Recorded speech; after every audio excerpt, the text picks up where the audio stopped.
저 아저씨는 아무도 모르게 매달 꼬박꼬박 어느 청년한테 돈을 보내고 있었대. 나중에 통장 내역서 보고 알았대. 숨겨둔 자식일까? 아버지가 돌아가시고 사흘째 되던 날, 민수는 서랍 속에서 통장 한 권을 꺼냈다. 별 생각 없이 펼쳤다. 그리고 손이 멈췄다. 매달 같은 날, 같은 금액, 같은 계좌, 10년 넘게 단 한 달도 빠지지 않고, 그런데 민수는 그 계좌를 한 번도 본 적이 없었다. 더 이상한 건 마지막 송금 날짜였다. 그 날짜는 아버지가 돌아가신 다음 날이었다. 장례를 치르고 문상객을 보내고 각종 서류를 처리하다 보니 벌써 사흘이 지나 있었다. 현관문 비밀번호를 누르는 손이 잠깐 멈췄다. 이 번호는 민수의 생일이었다. 아버지는 현관 비밀번호를 아들 생일로 해두고 평생 바꾸지 않았다.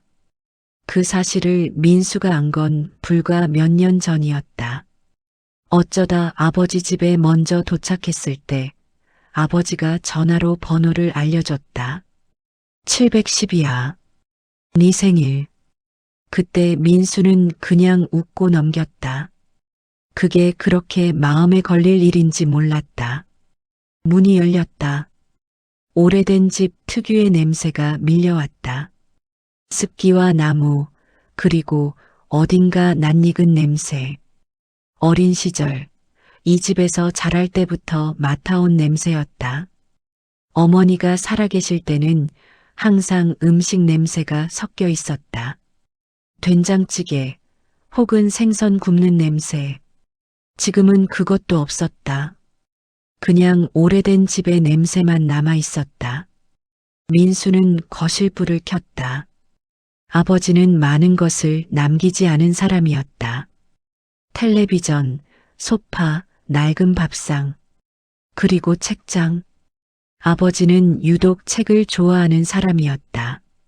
공장을 다니면서도 퇴직한 뒤에도 항상 무언가를 읽었다. 어떤 책인지 민수는 잘 몰랐다. 아버지와 책 이야기를 나눈 기억이 별로 없었다. 민수는 천천히 방으로 들어갔다. 아버지가 쓰던 방은 작고 단출했다. 싱글 침대, 서랍장, 그리고 작은 창. 창밖으로는 오래된 골목이 보였다. 민수는 그 골목을 잠시 바라봤다. 어린 시절 저 골목에서 자전거를 탔다. 아버지가 뒤에서 잡아주다가 손을 놓던 날, 아버지가 손을 놓은 줄도 모르고 혼자 달리다가 한참 뒤에야 돌아봤던 기억. 아버지는 멀찍이 서서 웃고 있었다. 잘한다. 이제 혼자 타네. 민수는 그날 울었던 것 같다. 왜 잡아주지 않았냐고. 아버지는 웃으면서 말했다. 잡아주면 언제 혼자 타냐. 민수는 그 기억을 마지막으로 한번 들여다보다가 천천히 서랍장 앞에 앉았다. 유품 정리를 시작해야 했다. 서랍을 열었다. 옷가지, 낡은 손수건, 돋보기 안경. 두 번째 서랍, 각종 영수증, 낡은 볼펜, 메모지 몇 장. 세 번째 서랍, 민수의 손이 안쪽 깊숙이 들어갔다. 그리고 무언가에 닿았다. 통장 하나였다. 낡고 다른 거표지. 아버지가 오랫동안 간직해온 것이 분명했다. 민수는 별 생각 없이 통장을 펼쳤다. 아버지는 평생 돈 이야기를 거의 하지 않는 사람이었다. 넉넉하지도 않았고 그렇다고 크게 부족하지도 않게 살았다. 공장에서 평생 일하다가 60 초반에 퇴직했다. 퇴직금이 얼마인지, 연금이 얼마나 나오는지 민수는 제대로 물어본 적이 없었다. 아버지도 먼저 말한 적이 없었다. 통장에는 아마 별것 없을 거라고 생각했다. 그런데 민수의 손이 멈췄다. 매달 같은 날짜, 같은 금액, 같은 계좌번호로 송금된 기록 20년 넘게 빼곡하게 이어지고 있었다. 금액은 크지 않았다. 한 달에 30만 원. 하지만 10년이면 3,600만 원이었다. 민수는 그 계좌를 본 적이 없었다. 아버지에게 들은 적도 없었다. 도대체 누구에게 왜 이렇게 오랫동안 돈을 보낸 것일까? 그리고 그때 마지막 송금 날짜를 확인한 민수는 자기도 모르게 숨을 멈췄다. 그 날짜는 아버지가 돌아가신 다음 날이었다. 민수는 통장을 들고 한참을 그 자리에 앉아 있었다. 머릿속이 자꾸 뒤로 돌아갔다. 아버지는 어떤 사람이었을까? 살면서 제대로 생각해 본 적이 없었던 질문이었다. 아버지는 말이 많지 않은 사람이었다. 식사 시간에도 명절에도 가족이 모이는 자리에서도 아버지는 늘 조용히 밥을 먹고 조용히 일어났다. 감정을 드러내는 일이 거의 없었다. 화를 내는 것도, 크게 웃는 것도, 눈물을 보이는 것도. 민수는 어린 시절에 그게 답답했다. 왜 우리 아버지는 저렇게 아무 말이 없을까?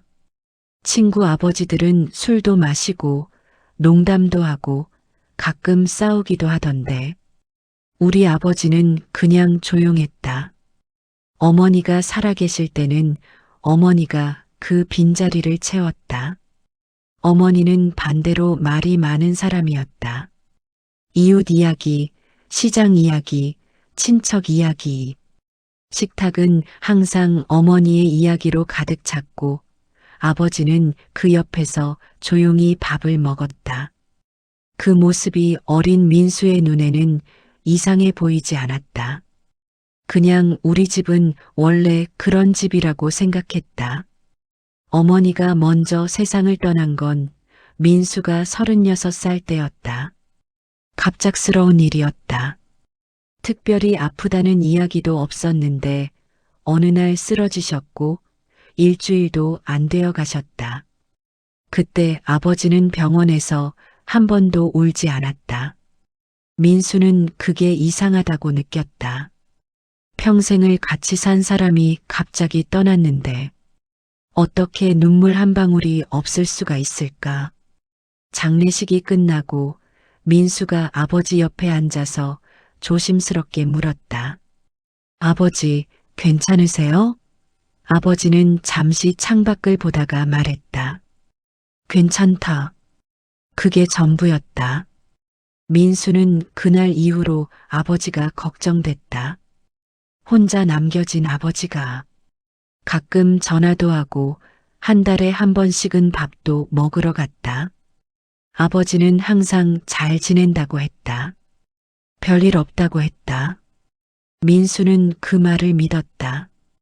그런데 지금 생각해보면 아버지가 정말 별일이 없었던 건지 아니면 그냥 말을 안 했던 건지 민수는 알 수 없었다. 통장을 내려다봤다. 30만 원. 매달. 10년. 아버지가 퇴직하고 나서 얼마 안 됐을 때부터 시작된 것이었다. 퇴직금에서 혹은 연금에서 아버지는 조용히 매달 이 돈을 보냈다. 누구에게? 왜? 번호표를 뽑고 기다리는 동안 통장을 몇 번이고 다시 들여다봤다. 계좌번호만 있었다. 이름은 없었다. 창구 직원이 민수를 불렀다. 민수는 통장을 내밀며 말했다. 이 통장인데요. 여기 매달 송금된 계좌가 있는데 이 계좌 주인이 누군지 알 수 있을까요? 직원은 통장을 살펴보더니 말했다. 자동이체로 설정된 거예요. 아버지가 10년 전 직접 자동이체를 설정해 두었다는 것이었다. 그래서 아버지가 세상을 떠난 뒤에도 기계는 아무것도 모른 채 송금을 실행했다. 잔액이 부족해지기 전까지는. 민수는 잠시 그 말을 곱씹었다. 아버지가 돌아가신 다음 날에도 돈이 나간 건 아버지가 의도한 게 아니었다. 그냥 기계가 한 일이었다. 아버지가 미리 설정해둔 자동이체가 아버지가 없어진 뒤에도 혼자 돌아가고 있었던 것이다. 민수는 조용히 물었다. 저 계좌 주인이 누군지 알 수 있을까요?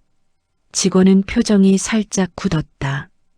죄송한데 고객님, 타인의 계좌 정보는 개인정보 보호 때문에 저희가 알려드리기가 어렵습니다. 민수는 잠시 고민했다. 아버지가 돌아가셨어요. 직원이 고개를 들었다. 유품 정리를 하다가 이 통장이 나왔는데 10년 넘게 매달 같은 계좌로 돈이 나간 거예요. 저는 이 계좌가 누구 건지 전혀 몰랐고 아버지도 말씀을 안 하셨어요. 가족으로서 이게 어떤 분인지 알아야 할 것 같아서요. 직원은 민수를 잠시 바라봤다. 그리고 말했다. 잠깐만 기다려주세요. 자리를 비웠다가 돌아온 직원은 조용히 종이 한 장을 내밀었다. 이름은 없었다. 주소만 있었다. 이게 저희가 드릴 수 있는 전부예요. 민수는 종이를 받아들고 일어났다. 밖으로 나오자 찬 바람이 불었다. 종이에 적힌 주소를 내려다봤다. 서울 외곽의 지명이었다. 도대체 어떤 사람일까? 아버지가 10년 넘게 매달 돈을 보낸 사람. 아버지가 한 번도 이야기하지 않은 사람. 가능성을 하나하나 따져봤다. 옛 친구, 그럴 수도 있었다. 하지만 그렇다면 왜 말을 안 했을까? 어머니 이전에 만났던 사람? 민수는 그 생각을 애써 밀어냈다. 아니길 바랐다. 공장 동료? 누군가 형편이 어려운 사람을 오랫동안 도와온 것일까? 아버지는 남에게 돈을 준다는 이야기를 한 번도 한 적이 없었다. 착한 사람이라는 건 알았지만 그게 이런 방식으로 드러날 줄은 몰랐다. 내비게이션이 목적지에 가까워졌다고 알렸다. 주변 풍경이 달라지기 시작했다. 큰 도로에서 좁은 골목으로 낡은 다세대 주택들이 줄지어 서 있었다. 벗겨진 외벽, 녹슨 계단 난간, 좁은 골목. 민수는 차를 세우고 걸어 들어갔다. 주소를 확인하며 계단을 올랐다. 3층. 끝에서 두 번째 문. 민수는 그 앞에 서서 잠시 숨을 골랐다. 초인종을 눌렀다.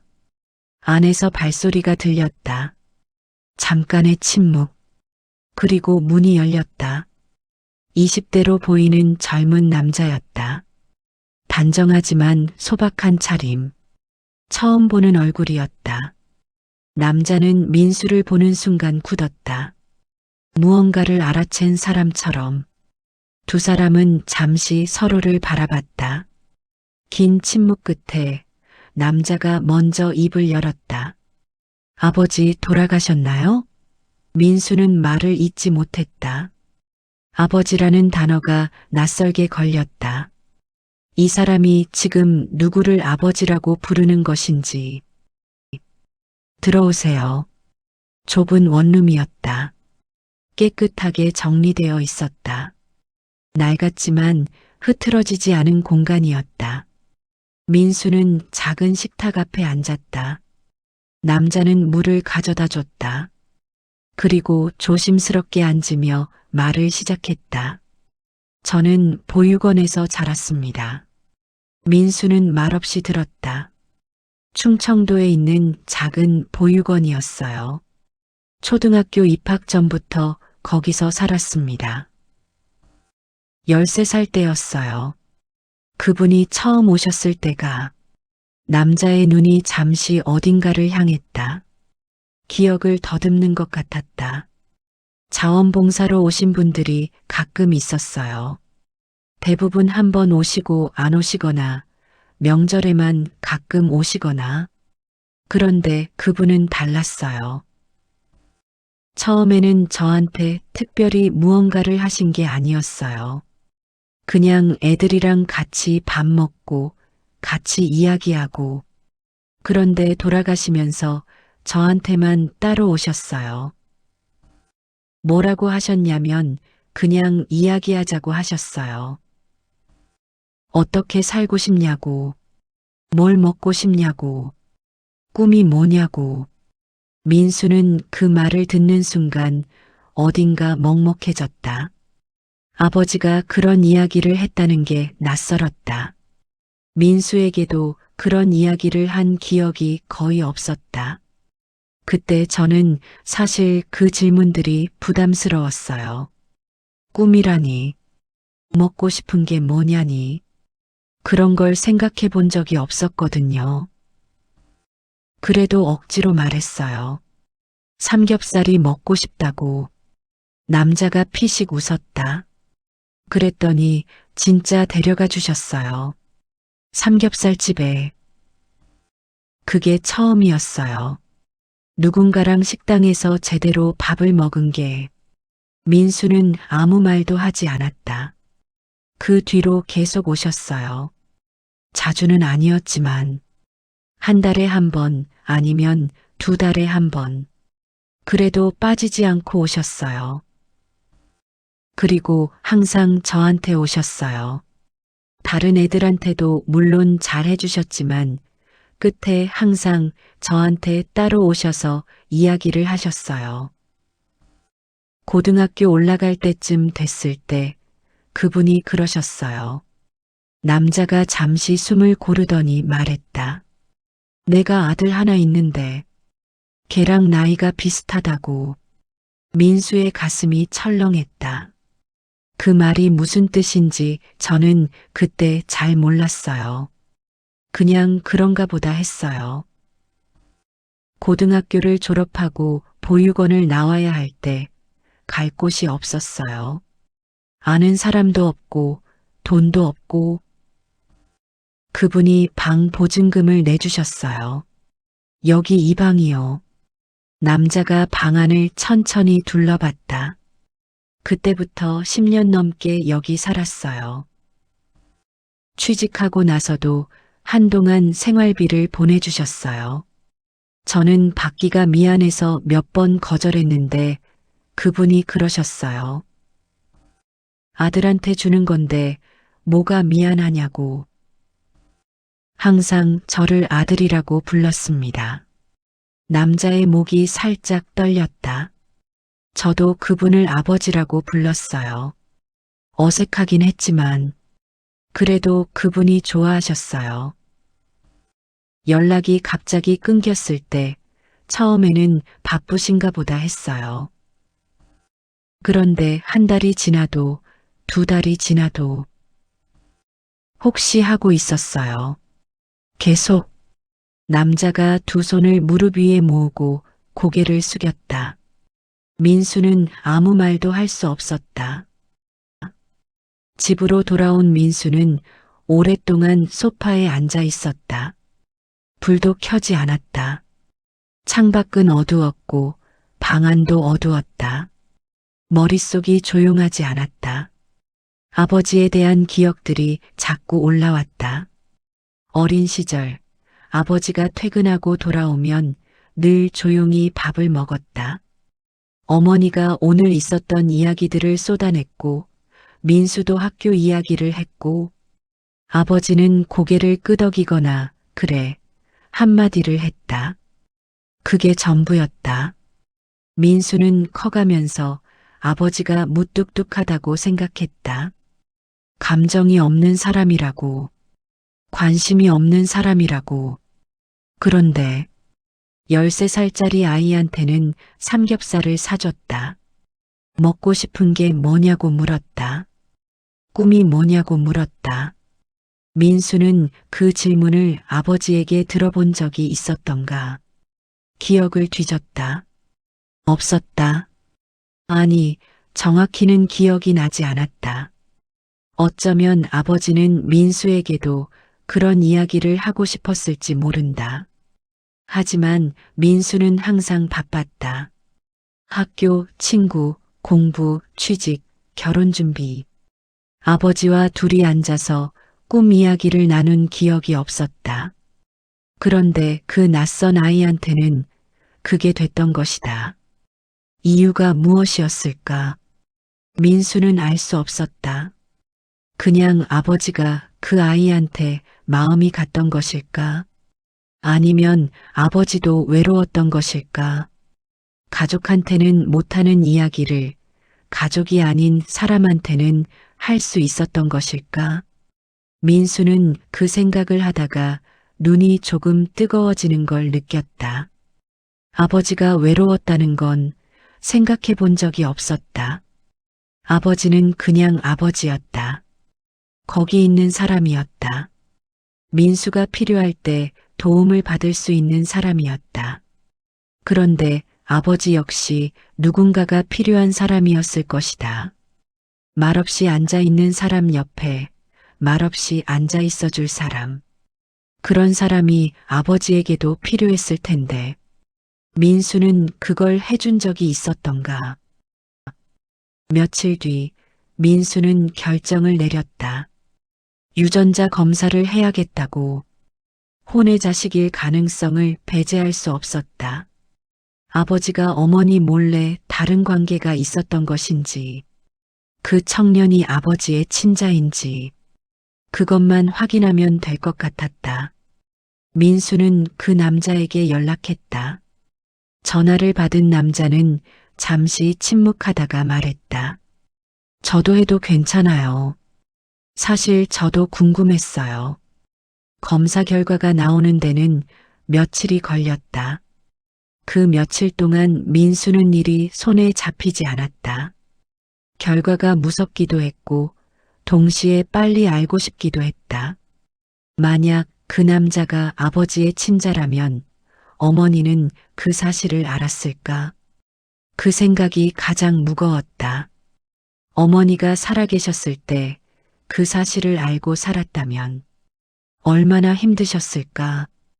결과가 도착했다는 문자가 왔다. 민수는 혼자 결과를 확인하러 갔다. 봉투를 받아들고 주차장 차 안에서 열었다.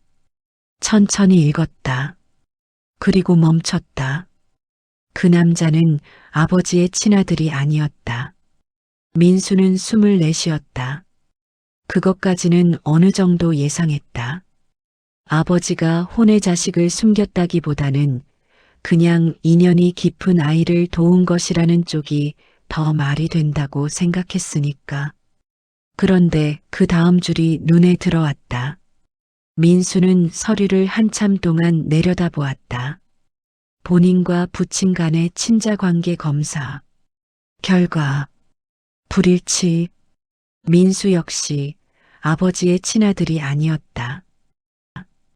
민수는 그날 차 안에서 1시간 넘게 앉아 있었다. 어딜 가야 할지 몰랐다. 누구한테 전화를 해야 할지도. 불일치. 그 단어가 머릿속에서 자꾸 맴돌았다. 아버지의 친아들이 아니다. 그러면 누구의 아들인가? 아버지는 알고 있었을까? 알고 있었다면 언제부터? 어머니는 알고 있었을까? 어머니가 먼저 알고 있었을 가능성이 더 높았다. 그렇다면 아버지는 어느 순간 알게 됐고, 그럼에도 민수는 눈을 감았다. 아버지의 얼굴이 떠올랐다. 현관 비밀번호를 712로 해둔 아버지. 민수의 생일. 피가 섞이지 않았음에도 그 번호를 바꾸지 않은 아버지. 민수는 지금껏 살아오면서 아버지와 크게 다툰 적이 몇 번 있었다. 취직 문제로, 결혼 문제로. 그때마다 아버지는 민수가 원하는 대로 해라. 딱 그 말만 했다. 민수는 그게 무관심이라고 생각했다. 내 인생에 관심이 없으니까 그냥 하고 싶은 대로 하라고 하는 거라고. 그런데 지금 생각해보면 아버지는 어쩌면 그게 최선이었을 것이다. 친아들이 아닌 아이에게 이래라 저래라 할 자격이 자신에게 없다고 생각했을지도 모른다. 그래서 늘 한 발짝 물러서 있었던 것일지도.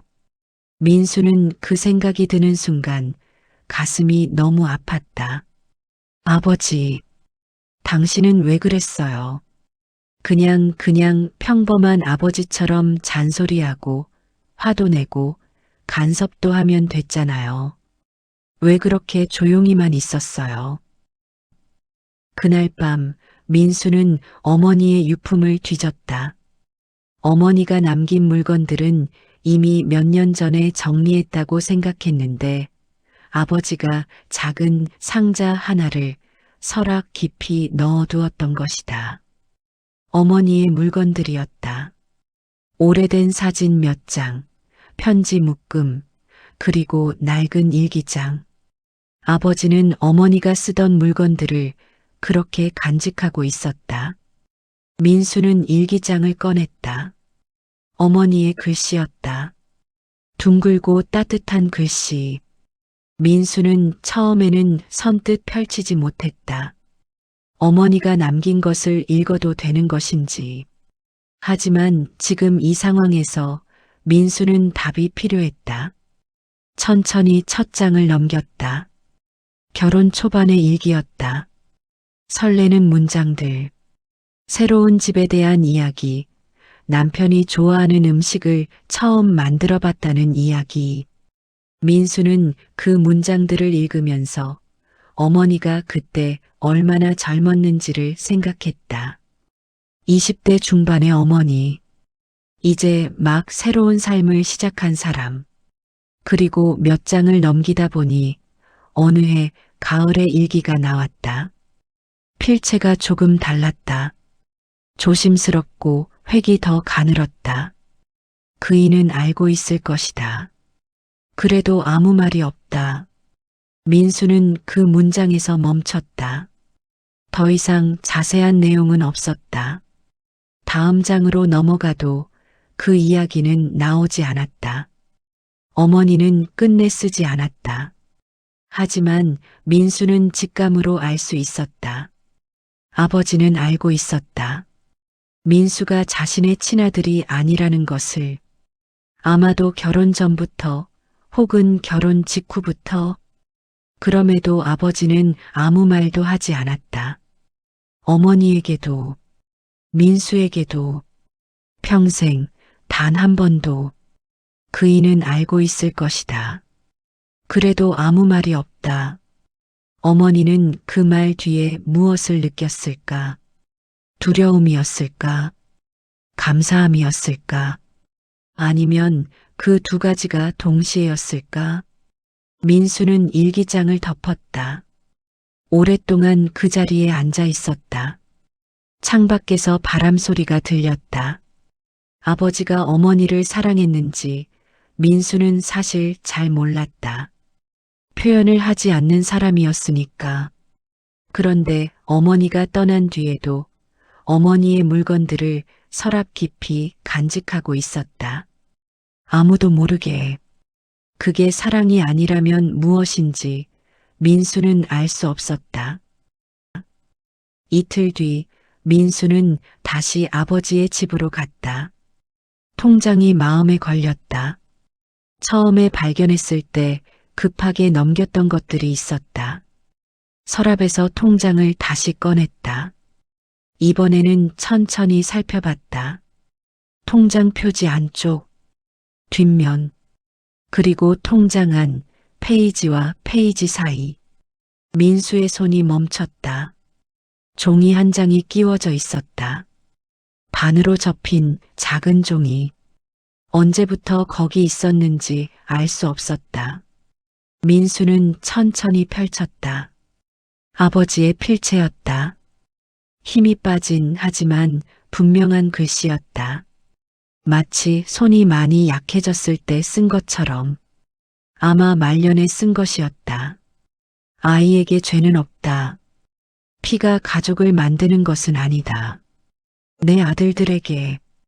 민수는 한참 동안 그 종이를 바라봤다. 아들들에게. 복수였다.